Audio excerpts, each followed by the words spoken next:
Unit 2. Read 1. Unforgettable Walt Disney. Avismरणीय Walt Disney. Written by Roy Disney. My brother Walt is no more, yet his influence lingers like a living presence over the studio where he turned out the cartoons, nature films, and feature movies that made him known and loved around the world. Even now, as I walk around the studio crew, I half expect to encounter that tall country boy figure, head bowed in thought about some new project. Walt was so much the driving force behind all we did, from making movies to building Disneyland, that people constantly mention his name as if he were still alive. મારો ભાઈ volt અત્યારે જીવિત નથી, છતાંય અત્યારે પણ જેને લીધે તે સમગ્ર વિશ્વમાં જાણીતો થયો તથા તેને પ્રેમ સંપાદન થયું તે કાર્ટૂન્સ, નેચર ફિલ્મ્સ અને ફીચર મૂવીઝ જ્યાં બની હતી તે સ્ટુડિયોમાં તેની ઉપસ્થિતિ સતત વર્તાય છે.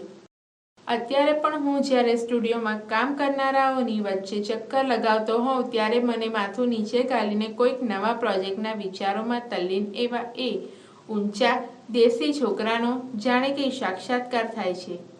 ચલચિત્રો બનાવવાથી માંડી મકાન બનાવવા સુધીની જે પણ પ્રવૃત્તિઓ અમે કરતા એ દરેકમાં વોલ્ટ અમારો પ્રેરક બળ હતો. હજુ એ જીવિત ન હોય તેમ લોકો આજે ડિઝનીલેન્ડ એમ એના નામનો ઉલ્લેખ સતત કરતા જ રહે છે. Every time we show a new picture or open a new feature at Disneyland, someone is bound to say, I wonder how Walt would like it. And when this happens, I personally realize that it was something he himself had planned. For my imaginative, industrious brother left enough projects in progress to keep the rest of us busy for many years. Walt was a complex man. જ્યારે પણ અમે નવું picture બનાવીએ કે ડિઝનીલેન્ડમાં કોઈક પાસાનો ઉમેરો કરીએ ત્યારે કોઈક તો એવું જરૂર પૂછી બેસે છે, મને આશ્ચર્ય થાય છે વોલ્ટને આ બનાવવાનું કેવી રીતે ગમ્યું હશે. અને જ્યારે પણ આવું થાય છે કે મને તરત જ થઈ આવે છે કે અરે હા, આ તો એ જ છે જેનું તેણે આયોજન કર્યું હતું. અમે બધા વર્ષો સુધી વ્યસ્ત રહીને એ માટે મારો કલ્પનાશીલ ઉદ્યમી ભાઈ પૂરતું પાછળ છોડી ગયો છે. વોલ્ટ એક જટિલ ન સમજાય તેવો માણસ હતો. To the writers, producers, and animators who worked with him, he was a genius who had an extraordinary ability to add an extra stroke of imagination to any story or idea. To the millions of people who watched his TV show, he was warm, kindly personality, bringing fun and pleasure into their homes. To the bankers who financed us, I am sure he seemed like a wild man, hell-bent for bankruptcy. To me, he was my amazing kid brother full of impractical dreams that he made come true. લેખકો, પ્રોડ્યુસરો તથા animation films બનાવનાર એ તમામ માટે એ એક વિચક્ષણ પ્રતિભા હતી, જેની પાસે કોઈક વાર્તા કે વિચારમાં કલ્પના શક્તિથી કશુંક વિશેષ ઉમેરવાની અસાધારણ ક્ષમતા હતી. જે લાખો લોકો તેના ટીવી શો નિહાળતા એ તમામ માટે તેમના ઘરોમાં મનોરંજન અને ખુશી લાવનાર એક ટૂંક આપનાર કરુણાસભર વ્યક્તિત્વ હતો. મને ખાતરી છે કે તેને નાણાં ધીરનાર બેન્કર્સને એ દેવાળું કાઢવાની પૂરેપૂરી શક્યતા ધરાવનાર ઉદામ વ્યક્તિ લાગતી. મારે માટે તો એ એક અદ્ભુત ભાઈ હતો જેણે બિનવ્યવહારુ સપનાને સાકાર કરી બતાવ્યા. The apple orchard and weeping willows stand green and beautiful at our old farm, where Walt sketched his first animals. I recall how Walt and I would snuggle together in bed and hear the haunting whistle of locomotive passive in the night. Our Uncle Mike was an engineer, and he did blow his whistle one long and two shorts just for us. Walt never lost his love for trains. Years later, an old half-fashioned train was one of the first attractions at Disneyland. જ્યાં વોલ્ટે સૌ પ્રથમ પ્રાણીઓના sketch રેખાચિત્રો બનાવ્યા હતા એ સુંદર લીલાછમ સફરજનની વાડીઓ અને હરિયાભર્યા ઝાડવા ધરાવતું અમારું જૂનું ફાર્મ વાડી આજે પણ છે. મને યાદ આવે છે કે વોલ્ટ અને હું કેવા પથારીમાં એકબીજાને લપાઈને સૂતા અને રાતે પસાર થતી ટ્રેનની ડરાવી દેતી સીટી સાંભળતા. અમારા કાકા માઇક એન્જિનિયર હતા. એ ફક્ત અમારે માટે એક લાંબી અને બે ટૂંકી સીટી વગાડતા. વોલ્ટનો ટ્રેન્સ પ્રત્યેનો પ્રેમ, લગાવ ક્યારેય ઓછો થયો નહીં. વર્ષો બાદ ડિઝનીલેન્ડમાં એક જૂના જમાનાની ટ્રેન એના શરૂઆતના આકર્ષણોમાંની એક બની. As far back as I can remember, Walt was drawing. The first money he ever made was a nickel for a sketch of neighbor's horse. He studied cartooning in Chicago and then started a little animated cartoon company in pre-Kansas City that flopped. I was in Los Angeles when Walt, just 21, decided to try his luck in Hollywood. I met him at the station. ભૂતકાળની વાત મને યાદ છે કે volt ચિત્રો દોરતો. સૌપ્રથમ જો એણે પૈસા મેળવ્યા હોય તો તે પડોશીના ઘોડાના રેખાચિત્રમાંથી મળેલા 5 સેન્ટ હતા. તે કાર્ટૂન બનાવવાનું શિકાગોમાં શીખ્યા અને પછી તેણે કેન્સસ શહેર નજીક એક નાનકડી એનિમેટેડ કાર્ટૂનની કંપની શરૂ કરી. જોકે તે નિષ્ફળ ગઈ. જ્યારે વારે માત્ર 21 વર્ષની વયે હોલિવૂડમાં તેનું નસીબ અજમાવવાનું નક્કી કર્યું ત્યારે હું લોસ એન્જલિસમાં હતો. હું એને સ્ટેશન પર મળ્યો. He was carrying a cheap suitcase that contained all of his belongings. We borrowed $500 from an uncle and Walt started a cartoon series called Alice in Cartoonland. It was tough going. Walt did all the animation and I cranked the old-fashioned camera. The Alice cartoons didn't make much of a splash. His show, Walt started a new series called Oswald the Rabbit. Oswald did better, but when Walt I went to our New York distributor for more money, he ran into trouble. એ વખતે તેની પાસે તેનો તમામ સરસરંજામ ભરેલી એક સામાન્ય suitcase હતી. અમે એક વડીલ પાસેથી $500 ઉછીના લીધા અને વાટે એલિસ ઇન કાર્ટૂનલેન્ડ નામની એક કાર્ટૂન શૃંખલા શરૂ કરી. આગળ વધવું ઘણું જ કઠિન હતું. વોલ્ટ તમામ એનિમેશન કરતો અને હું પેલો જૂની શૈલીનો કેમેરા ચલાવતો. એ એલિસ કાર્ટૂન્સ બહુ કાંઈ ધાડ ન મારી. તેથી વોલ્ટે ઓસ્વાલ્ડ ધ રેબિટ નામની એક નવી શૃંખલા ચાલુ કરી. ઓસ્વાલ્ડે પ્રમાણમાં સારું કર્યું, પણ જ્યારે વોલ્ટ વધારે પૈસા માટે અમારા ન્યૂયોર્ક ખાતેના ડિસ્ટ્રીબ્યુટર પાસે ગયો ત્યારે એ મુશ્કેલીમાં મુકાઈ ગયો. What kind of deal did you make kid? I asked. મેં પૂછ્યું, ભાઈ તે આ કેવા પ્રકારનો સોદો કર્યો? We haven't got a deal, Walt admitted. The distributor copyrighted Oswald and he's taking over the series himself. Strangely, Walt did not seem downhearted. We are going to start a new series, he enthused. It is about a mouse and this time we will own the mouse. Walt સ્વીકાર્યું. આપણને હિસ્સો ભાગ મળ્યો નહીં. ડિસ્ટ્રીબ્યુટરે ઓસ્વાલના માલિકના હક લઈ લીધા અને હવે એ શૃંખલા સિરીઝ પોતે ચલાવશે. આશ્ચર્ય વચ્ચે વોલ્ટ જરા પણ નાહિંમત દેખાયો નહીં. એણે ઉત્સાહભેર કહ્યું, આપણે એક નવી સિરીઝ ચાલુ કરવાના છીએ ઉંદર વિશે અને આ વખતે આ ઉંદરને આપણો કરી લઈશું. The rest is a history. Walt's mouse, Mickey, celebrated his 40th birthday in 1968 and happy 10th it was. A quarter of a people show a Disney movie in 1968. 100 million watch a Disney TV show. Nearly a billion read a Disney book or magazine and almost 10 million visited Disneyland. And Mickey, as Walt used to say, started it all. તે પછી જે બન્યું તે ઇતિહાસ છે. વોલ્ટના ઉંદર મિકીએ 1868માં તેનો 40મો જન્મદિવસ મનાવ્યો અને એ 40મો જન્મદિવસ અત્યંત આનંદપ્રદ હતો. 1968માં આ ડિઝની મૂવી કરોડ લોકોએ જોઈ. 10 કરોડ લોકોને ડિઝની ટીવી શો જોયો. લગભગ 25 કરોડ લોકોએ ડિઝનીનું પુસ્તક કે સામાયિક વાંચ્યું અને લગભગ 1 કરોડ લોકોએ ડિઝનીલેન્ડની મુલાકાત લીધી. અને વોલ્ટ કહેતો હતો તેમ આ બધી શરૂઆત મિકીએ કરી. Mickey was only the first successful product of Walt's matchless imagination and ability to make his dreams become reality. It was an ability he could turn on for any occasion, large or small. Once, when my son Roy Edward had the measles, Walt came and told him the story of Pinocchio, which he was making at the time. વોલ્ટની બેજોડ કલ્પનાશક્તિ અને ક્ષમતાથી સપનાને વાસ્તવિકતામાં તબદીલ કરી દેનાર મિકીએ એકમાત્ર તેની પ્રથમસ્થળ કૃતિ હતી. આ ક્ષમતાને એ કોઈ પણ નાના કે મોટા અવસરે કામે લગાડતો. એકવાર જ્યારે મારા દીકરા રોય એડવર્ડને ઓરી નીકળ્યા હતા ત્યારે એ વોલ્ટે એ સમયે જેના પર કામ કરી રહ્યો હતો એ પિનોશિયોની વાર્તા એને મારા દીકરાને કહી. When Walt told a story, it was a virtuoso performance.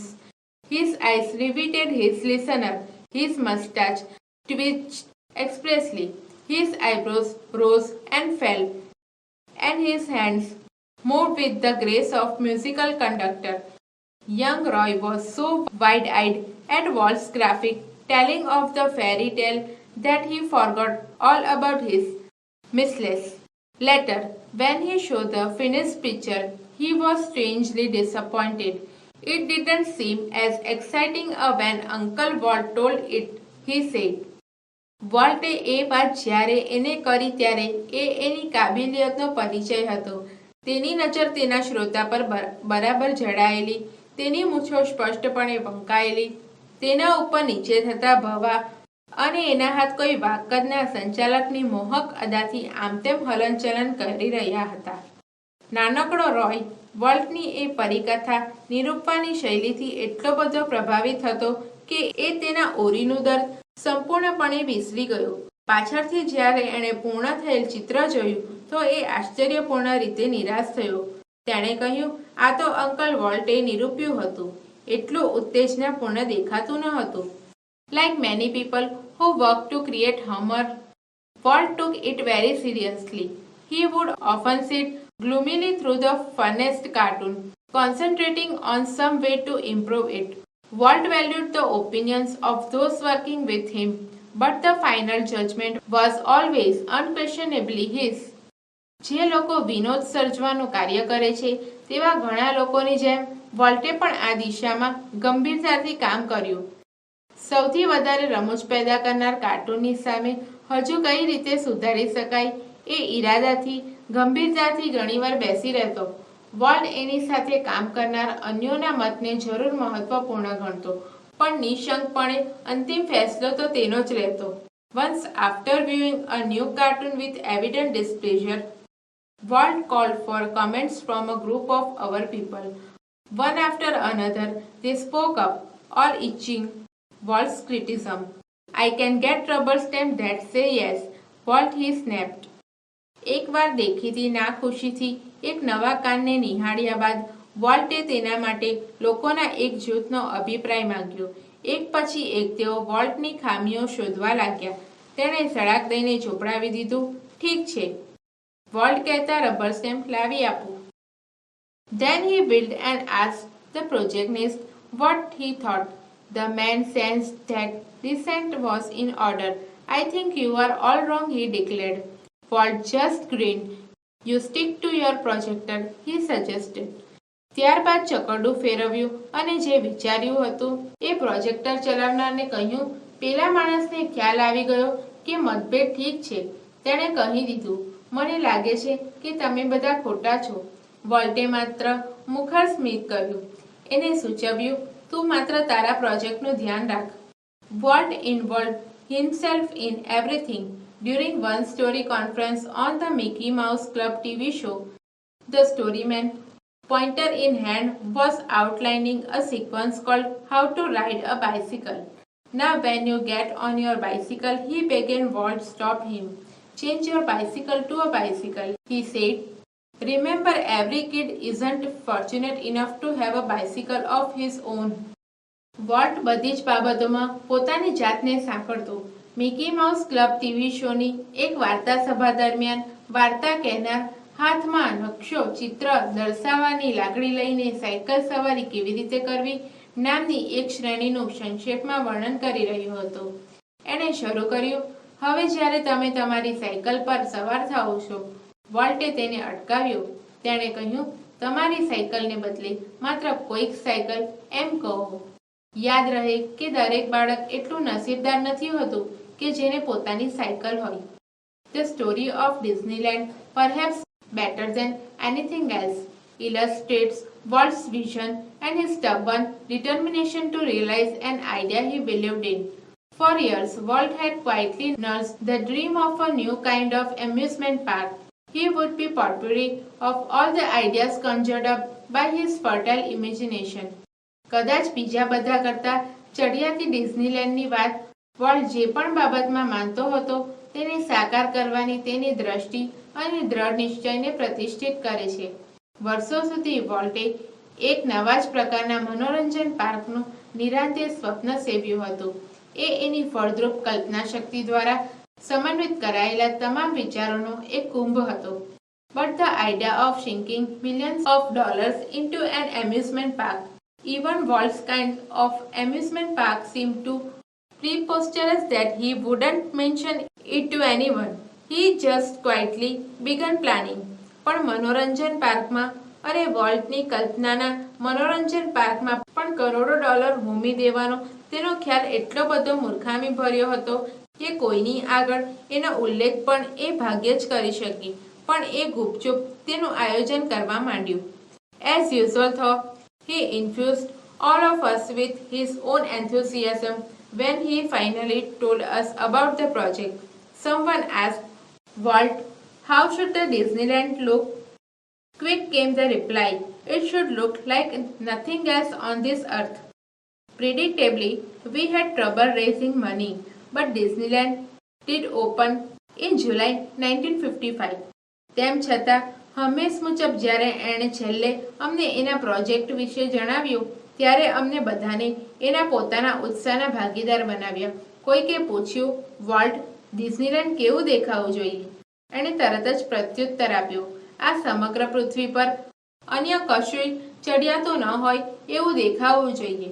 પૂર્વધારણા કરતાં અમને ઊભા કરતાં ખૂબ જ મુશ્કેલી પડી, પણ જુલાઈ 1955માં ડિઝનીલેન્ડ શરૂ થઈને જ રહ્યું. Since that first day, millions of people have flocked to see the unique creation of Walt's imagination. Like a kid with a new toy, the biggest, shiniest toy in the world, Walt used to wander through the park, starting as happily as any tourist. તે દિવસથી લઈને આજ સુધી વોલ્ટની કલ્પનાના આ અનુપમ સર્જનને જોવા લાખો લોકો આવ્યા છે. નાના બાળકને નવું રમકડું આપી દીધું હોય તેમ સમગ્ર નિયામીનું સૌથી મોટું, સૌથી શાનદાર રમકડું તે લઈને વોલ્ટ કોઈ પ્રવાસીની જેમ ખુશીથી છલકાતો આખાય પાર્કમાં ભટકતો. The overwhelming success of Walt's crazy idea triggered a dramatic about-face in the Disney fortunes. Yet success never changed Walt. He remained the simplest of men. He hated parties and his idea of night out was burger and chills at some little restaurant. His only extravagance was a miniature railroad that ran around the grounds of his home. વોલ્ટના તુક્કાની અપ્રતિમ સફળતાએ Disney સંપત્તિમાં નાટ્યાત્મક રીતે અણધારી તબદીલી આણી. છતાંય સફળતા વોલ્ટને બદલી શકી નહીં. તે એક સાદો સીધો સરળ માણસ જ બની રહ્યા. તેને મહેફિલો, પાર્ટીસ પસંદ નહોતી. રાત્રે બહાર નીકળવાનો તેનો ખ્યાલ કોઈક નાનકડી રેસ્ટોરન્ટમાં બર્ગર અને ચટણી પૂરતો જ મર્યાદિત હતો. તેનું એકમાત્ર અતિ ખર્ચાળપણું તેના ઘરની ફરતે આવેલા ક્ષેત્રમાં નાના કદના રેલ રોડ, ગાડીના પાટા બનાવવા પૂરતું હતું. What do you do with all your money? A friend one asked him. Pointing at the studio, Walt said, I fertilize that field with it. And it's true that Walt plugged money back into the company almost as fast as it came in. એકવાર એક મિત્રે એને પૂછ્યું, તારા આટલા બધા પૈસાનો તું શું કરે છે? સ્ટુડિયો તરફ આંગળી ચીંધતા વોલ્ટે કહ્યું, તેના વડે પેલા ક્ષેત્રને હું ફળદ્રુપ, ઉપજાઉ બનાવું છું. અને હા, એ સાચું છે કે જેટલી ઝડપથી તેની પાસે પૈસા આવ્યા તેટલી ઝડપથી તેણે એ કંપનીમાં પૈસાનું પરત રોકાણ કર્યું. Being solvent for the first time since he started in business gave Walt a chance to develop other ideas. These included the development of mineral kind and alpine like Valley High in the Sierra Mountains, a California Institute of Art for which he donated the land and several $1 million, and most ambitious of all, $100 million Disney World and City of Tomorrow in Florida. જ્યારથી ધંધો શરૂ કર્યો ત્યારથી માંડીને પહેલીવાર એ દેવાળીઓ બન્યો, જેનાથી વોલ્ટને બીજા વિચારોનો વિકાસ કરવાની તક મળી, જેમાં સમાવિષ્ટ છે મિનરલ કાઇન્ડ, સિયેરા પર્વતમાળામાં ઉપરની તરફ આલ્પ્સ પર્વતીય વનસ્પતિ ઉગાડવાનો નીચાણવાળો પ્રદેશ, કેલિફોર્નિયા ઇન્સ્ટિટ્યૂટ ઓફ આર્ટ, જેને માટે એણે લાખો ડોલર્સનું દાન કર્યું, અને બધામાં સૌથી વધુ મહત્વાકાંક્ષી $100 મિલિયન ડિઝની વર્લ્ડ અને ફ્લોરિડામાં આવેલું સિટી ઓફ ટુમોરોનો વિકાસ. Tragically, in the midst of all this activity, Walt was stricken with this fatal illness. I heard him refer to this crucial blow only once. Whatever it is I have got, he told me, don't get it. અત્યંત દુઃખદ રીતે આ બધી પ્રવૃત્તિઓ ચાલતી હતી ત્યારે જ વોલ્ટને જીવલેણ બીમારી લાગુ પડી. મેં વોલ્ટને એકવાર આ કુઠારાપાતનો ઉલ્લેખ કરતા સાંભળ્યો હતો. એણે મને કહ્યું, મને જે વ્યાધિ થયો છે કોઈને પણ ન થાય. I visited him in the hospital the night before he died. Although desperately ill, he was full of plans for the future as he had been all his life. એ મર્યો એની આગલી રાત્રે મેં હોસ્પિટલમાં એની મુલાકાત લીધી હતી. ભયંકર માંદો હોવા છતાં તેના સમગ્ર જીવન દરમિયાન જેમ રહ્યો હતો તેમજ તેનું મન ભવિષ્યની યોજનાના આયોજન જ કરતું હતું. Walt used to say that Disneyland would never be finished and it never will.